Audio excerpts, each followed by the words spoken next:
c'est bon. Alléluia. Merci Seigneur. Que le Seigneur vous bénisse. Donc, nous allons commencer notre culte dominical ensemble avec nos bien-aimés qui nous suivent de partout. Alors, j'aimerais bien que nous puissions nous recueillir dans l'attitude de la prière. Nous allons adorer Dieu. Béni soit le nom, béni soit le nom, béni soit le nom du Seigneur Jésus. Jésus est le même, oui, toujours le même. Béni soit le nom du Seigneur. Oh, élevons, élevons le nom, élevons, oh le nom, élevons le nom du Seigneur Jésus. Oh, Jésus est le même, oui, toujours le même. Élevons le nom du Seigneur.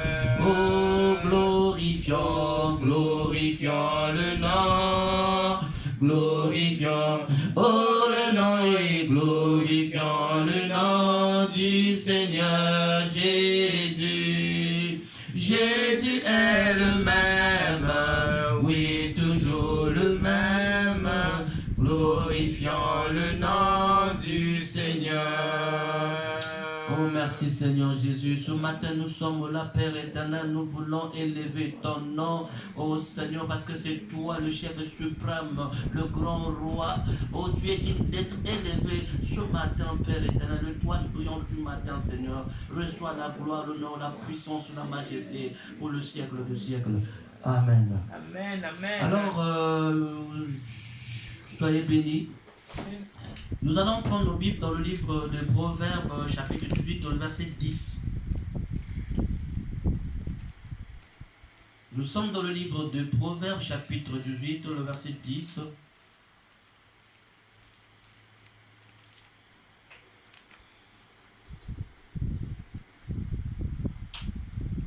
Amen. Je lis au nom de Jésus. Le nom de l'Éternel est une tour forte. Le juste s'y refuge et se retrouve en sûreté. Amen. Amen. Alors ce matin, bien-aimé, j'ai une exhortation pour édifier le peuple de Dieu, tout en sachant que nous avons un nom qui nous a été donné, c'est le nom de Jésus-Christ. La Bible nous dit que le nom de Jésus, c'est une tour forte. Quand le juste, il se refuge, il est en sûreté. Alors, qui est ce juste-là qui doit se retrouver en sûreté? Sous la protection du Tout-Puissant. C'est une personne qui a donné sa vie à Jésus-Christ qui l'a accepté comme Seigneur et Sauveur. Nous savons tous, nous ne sommes pas des enfants de Dieu, nous sommes des créatures de Dieu. Nous devenons enfants de Dieu lorsque nous acceptions Jésus-Christ comme Seigneur et Sauveur personnellement. Alors, bien-aimé, si tu ne l'as pas encore fait dans ta vie, tu n'as pas encore accepté Jésus, tu n'as pas encore donné ta vie à lui. La Bible nous dit dans Apocalypse chapitre 3, le verset 20, « Je me tiens à la porte, je frappe. Si quelqu'un entend ma voix, ouvre sa porte, j'entrerai chez lui, je souperai avec lui, lui avec moi. » Alors, bien-aimé, la Bible me dit, si vous entendez sa voix, non dire si ce n'est pas vos cœurs. Ce matin, mon frère, ma soeur, alors, le Seigneur a besoin de toi. La Bible nous dit ceci, avec tout ce qui se passe, bien-aimé, il y a une solution, il y a une ville de refuge. C'est le nom de Jésus. Et quand tu vas te réfugier auprès de lui, tu es en protection, tu es en sécurité. Voilà pourquoi, bien-aimé, que les problèmes, la maladie, que ce soit corona, ça ne pourra jamais t'atteindre parce que tu es couvert sous l'ombre du Tout-Puissant. La Bible nous dit le seul nom qui nous a été donné au ciel et sur la terre, c'est le nom de Jésus, et par lequel nous sommes sauvés. Alors, bien-aimé, si tu confesses le Seigneur Jésus, selon Romains chapitre 10, le verset 8, si tu confesses de ta bouche le Seigneur Jésus, et si tu crois de tout ton cœur que Dieu l'a ressuscité d'entre les morts, tu tu seras sauvé. C'est en croyant du cœur qu'on parvient à la connaissance du salut. Bien-aimé, alors, il est temps pour toi. Peut-être que tu as dirigé ta vie seule sans Dieu. Tu t'es dit que tu te disais peut-être Dieu n'existe pas. Mais je te dis, mon frère, ma soeur, ce temps de confinement, Dieu a permis que chacun de nous puisse revenir en soi. Pour qu'ils comprennent le temps que nous vivions. Il y a des choses que nous sommes en train de vivre, d'expérimenter. Nous voyons, bien aimés, ce vent en train de secouer, ce vent ce virus en train de balayer. J'avais dit en 2018, le 31, il y a un vent qui va souffler. Il y a un vent qui va souffler. Mais comme je parlais, les gens, ils n'avaient pas compris mon langage. Mais Dieu, quand il parle, il accomplit toujours. Il accomplit sa parole. Alors, bien-aimé, ce n'est pas encore trop tard. Il n'est pas encore trop tard pour toi. Le Seigneur, il t'attend. Avec ses bras ouverts, il t'attend. Il veut que tu reviennes à lui. Il veut que tu puisses te repentir. La Bible nous dit, le pardon libère.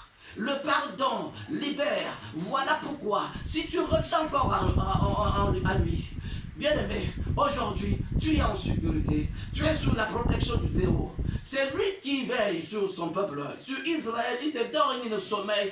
Il veille sur nous 24 heures sur 24. Il ne permettra pas que le malheur, même si la Bible nous dit, le malheur atteint souvent le juste, mais l'Éternel en délivre toujours. Même si tu as été atteinte de cette virus, bien-aimé, il y a une solution pour toi. Le Seigneur est là pour te guérir, parce que c'est lui le réparateur de brèches. Il est là ce matin. Si vraiment tu crois, alors mon frère, ma soeur, reviens encore à lui. Il a besoin de toi. Tu vas faire cette prière avec moi. Si tu n'as pas encore accepté Jésus-Christ comme Seigneur et Sauveur dans ta vie, tu ne l'as pas encore invité, tu feras cette prière avec moi. Si vraiment tu y tiens, que le Seigneur entre, qu'il fasse son entrée dans ta vie, alors c'est à toi d'ouvrir ton cœur. Il a dit, il est devant ta porte. La porte de ton cœur, il est en train de frapper. Si tu ouvres ton cœur, le Seigneur entrera. Il subira avec toi, lui avec toi. Alors si tu es prêt ce matin d'ouvrir ton cœur, le Seigneur va rentrer. Je vais prier maintenant avec des personnes qui veulent bien. Ce n'est pas quelque chose qu'on doit forcer. Mais la Bible nous dit que Dieu nous a donné la liberté. Nous avons reçu un esprit de liberté, le Saint-Esprit.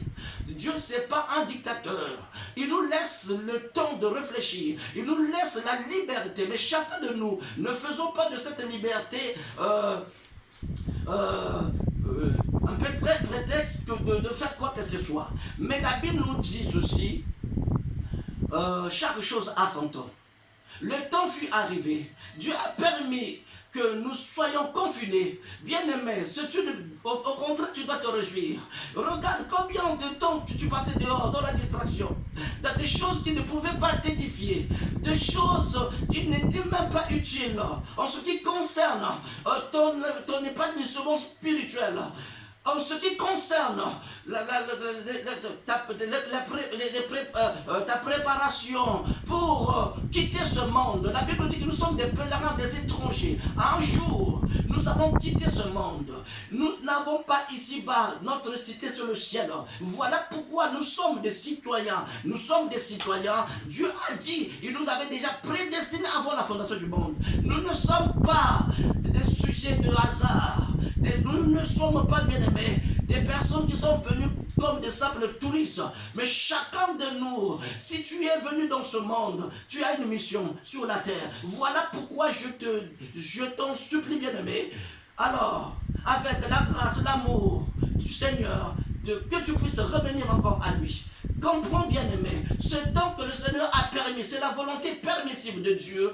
Il a permis que chacun de nous puisse revenir encore à lui. C'est pas un temps, comme j'avais dit, un temps de la distraction. Ne passe pas ton temps devant la télé pour regarder des futilités. Mais c'est un temps où tu dois rentrer en connexion, en communion avec le Créateur. Tu dois rentrer encore dans l'intimité avec Dieu. C'est un temps que Dieu a choisi. Ce vent va passer. Ce vent va passer, bien-aimé. Écoute-moi, ce vent, bientôt ça va passer. Le Seigneur a permis pour un temps, chaque chose a son temps. Il y a un temps pour pleurer, il y a un temps pour se réjouir. Alors, bien-aimé, après ce temps, il y aura la gloire qui va venir sur ta vie. Le Seigneur restaurera, il va restaurer ta vie. Le Seigneur, il va te faire comprendre. Si ces choses nous arrivent, si ces choses nous est arrivées, c'est parce que l'homme ne voulait pas marcher avec son Créateur. L'homme ne veut pas, il s'est détaché de son Créateur. Sans Dieu, tu ne peux rien faire. Je te dis, je te le répète, bien-aimé. Sans Dieu, en dehors de Jésus, tu n'es rien. Tu n'es rien et tu n'es rien. Tu n'es rien, tu n'es rien. Même si tu peux, même si tu as tes biens, je ne sais pas. La Bible nous dit à quoi sert à un homme de gagner le monde entier et que tu perds ton âme. Après ta mort, tu iras où? Après ta mort, tu iras où? Il y a une vie encore qui nous attend.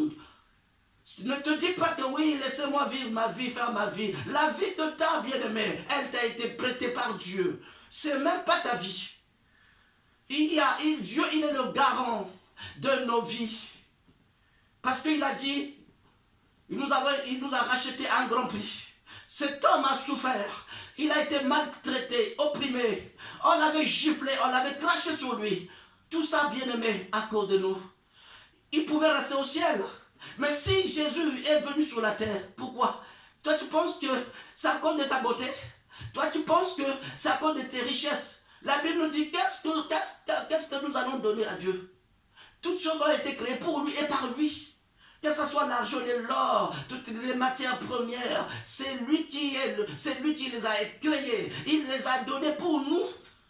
Alors l'homme est méchant. Voilà pourquoi Dieu, le Créateur, il avait dit dans sa parole, je regrette d'avoir créé l'homme. Pourquoi j'ai créé l'homme? L'homme est devenu cruel, méchant. Alors, bien-aimé, abandonne la méchanceté. Reviens encore sur le bon chemin, le chemin de la vérité, le chemin qui t'emmènera à la vie éternelle. Jésus-Christ est le chemin à la vie éternelle. En dehors de Jésus, il n'y a point d'autre chemin. Il est l'unique Dieu et le véritable. Il n'y en aura jamais. C'est lui le Dieu véritable et la vie éternelle. Voilà pourquoi il nous a donné l'intelligence pour connaître le véritable. Dans 1 Jean chapitre 5, le verset 20, il nous a donné l'intelligence pour connaître le véritable. Et nous sommes dans le véritable en son Fils. Jésus-Christ, c'est lui le Dieu véritable et la vie éternelle. Alors si tu es là vraiment, tu es cette parole te concerne, bien-aimé, ouvre ton cœur. Je vais faire cette prière avec moi. Tu vas faire cette prière avec moi. Tu vas l'accepter comme Seigneur et Sauveur. Si tu avais abandonné le Seigneur, tu t'es rétrogradé, tu as fait naufrage, reviens encore, il n'est pas encore trop tard. Le Seigneur t'attend avec ses bras ouverts. Le Seigneur t'aime beaucoup, mon frère, ma soeur. Il ne veut pas que le méchant puisse périr. Il veut que le méchant puisse se repentir. C'est ce que Dieu attend de nous. Je vais faire la prière. Béni soit ton nom, Père éternel. Oh, merci pour mes bien-aimés. Des personnes qui ne t'ont pas encore accepté comme Seigneur et Sauveur. Tu vas respecter cette prière après moi, bien-aimé. Seigneur Jésus, j'ai écouté ta parole. C'est vrai que j'ai dirigé ma vie sans toi, dans le péché. Mais aujourd'hui, j'ai écouté ta parole. J'ouvre la porte de mon cœur. Je veux te recevoir dans ma vie comme mon Seigneur et mon Sauveur. Pardonne mes péchés. Écris mon nom dans le livre de souvenirs. Oh Seigneur, tu as dit il y a la joie au ciel lorsqu'un péché se répand. Pardonne-moi, lave-moi par ton sang, afin que je sois purifié par le sang de Jésus. Purifie mon âme, purifie mon esprit, purifie mon corps. Père, pardonne-moi. Je suis devenu enfant de Dieu. Merci pour le pardon de mes péchés. Merci pour ta grâce. Merci pour ta miséricorde. Merci parce que tu m'as sauvé. Merci parce que tu m'as guéri. Merci parce que tu m'as libéré. C'est dans le nom puissant de Jésus. Merci Seigneur Jésus. Béni soit le nom de Dieu, le Dieu Tout-Puissant, le chef suprême de tous les esprits. Agrée au Père, nos bien-aimés, qui ont donné ce matin leur vie à toi, Père éternel. Tu as dit, il y a la joie au ciel lorsqu'un pécheur se répand, Seigneur. Oh, merci parce que tu les as agréés dans ton royaume. Tu as écrit leur nom dans le livre de souvenirs de vie. Béni soit ton nom, Père, oh Seigneur. Qu'ils soient scellés par le sceau du Saint-Esprit. Merci pour la puissance de ton sang qui les purifie maintenant. Oh Seigneur Jésus, ces bien-aimés sont devenus nos frères et sœurs, tes enfants à toi, Seigneur, comme tu l'as dit dans ta parole. Que le nom de Jésus soit glorifié ce matin. Au nom puissant de Jésus-Christ. J'ai ainsi prié. Merci Seigneur Jésus. Que le Seigneur vous bénisse. Que la grâce de l'Éternel soit avec vous ce matin. Et soyez en paix. Soyez guéris. Vivez dans la joie. Parce que l'Éternel, il est le Dieu qui rémunère ceux-là qui le cherchent. La Bible nous dit, si vous le cherchez de tout votre cœur, il se laissera trouver par vous. Et il est le rémunérateur de ceux-là qui le cherchent. Que le Seigneur vous bénisse abondamment. Au nom de Jésus-Christ, j'ai ainsi prié. Amen. Donc c'était votre frère bien-aimé, le pasteur Noël. Que le Seigneur vous bénisse. À nous revoir mercredi à 19h. Juste. Amen.